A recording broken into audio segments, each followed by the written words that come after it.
Alors nous sommes accueillis au sein d'un lieu qui est tout à fait étonnant pour ceux qui sont là physiquement, qui se situe dans le bois de Vincennes et plus particulièrement dans le jardin d'agronomie tropicale. C'est la Cité du développement durable et je laisse Manon Garin-Marguerite, qui en est la directrice, nous présenter.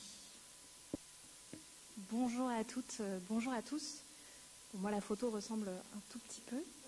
J'étais plus jeune. Je suis la directrice de la Cité du développement durable qui a le très grand bonheur de vous accueillir aujourd'hui au sein de ce magnifique jardin d'agronomie tropicale. On est vraiment très heureux de vous accueillir pour cette 10e rencontre des pionniers des alliances en territoire, parce que pour la Cité, la notion d'alliance est vraiment au cœur de son projet, au cœur de son ambition. La Cité, c'est une association, c'est un pôle international de recherche et de coopération sur le développement durable.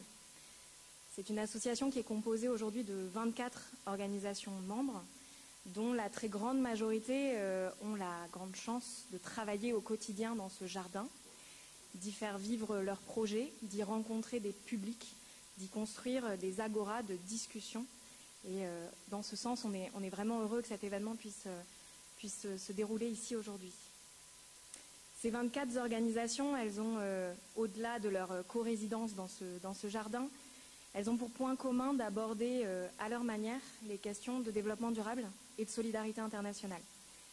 Ils sont de nature extrêmement variée, puisqu'on rassemble ici des acteurs de l'enseignement supérieur et de la recherche, comme un bout de la Sorbonne, Paris 1, qui a son institut d'études de développement qui est basé ici, comme le CIRED, que vous connaissez sans le connaître, qui est le premier contributeur français au rapport du GIEC. Donc certains des chercheurs que vous connaissez sont basés ici. On a ces acteurs de l'enseignement supérieur et de la recherche.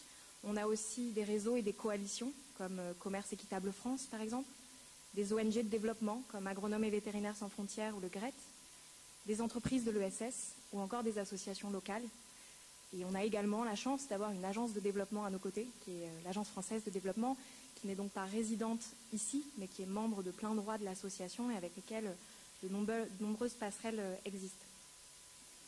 Et donc je vous disais, la notion d'alliance est vraiment cruciale pour nous parce que ces acteurs ont décidé de faire commun, de faire cité, pour aller chacun plus loin dans leur mission d'intérêt général grâce aux apports des uns et des autres, notamment en croisant la recherche, en croisant l'expertise, en croisant la pratique de terrain, et à eux tous finalement d'aller plus loin dans ce qu'ils font au quotidien. Les notions d'alliance sont aussi intéressantes pour nous sur les questions d'échelle de territoire. On va parler beaucoup des territoires locaux aujourd'hui. Il est aussi question pour nous de partenariat avec des institutions nationales, mais aussi avec les territoires extra-européens. Pour celles et ceux qui resteront cet après-midi, j'aurai le plaisir de vous faire visiter ce lieu un peu magique et improbable qu'est le jardin d'agronomie tropicale, qui, par son histoire même, liée à l'histoire coloniale française, nous invite au quotidien à réinventer nos liens et nos alliances avec les territoires extra-européens. Et finalement, les alliances, c'est aussi les alliances sur les thématiques. C'est bien ce que nous invitent à faire les ODD, que de croiser des choses qui fonctionnent régulièrement en silo. Mais on le voit bien aujourd'hui, qui plus est dans le contexte actuel. Comment parler des enjeux environnementaux sans parler des enjeux économiques? Comment parler de soutenabilité alimentaire sans parler des enjeux climatiques?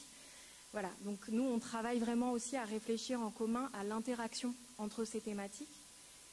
Et enfin, à faire alliance avec le plus grand nombre de citoyens et de citoyennes possibles.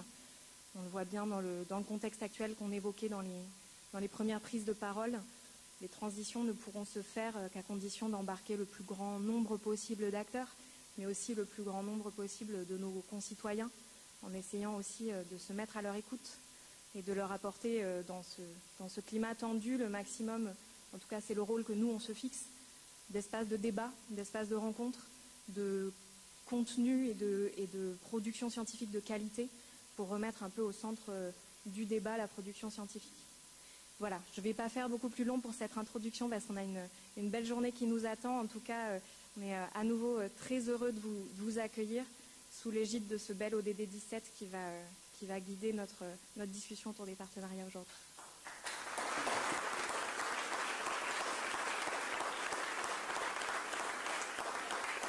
Merci beaucoup Manon.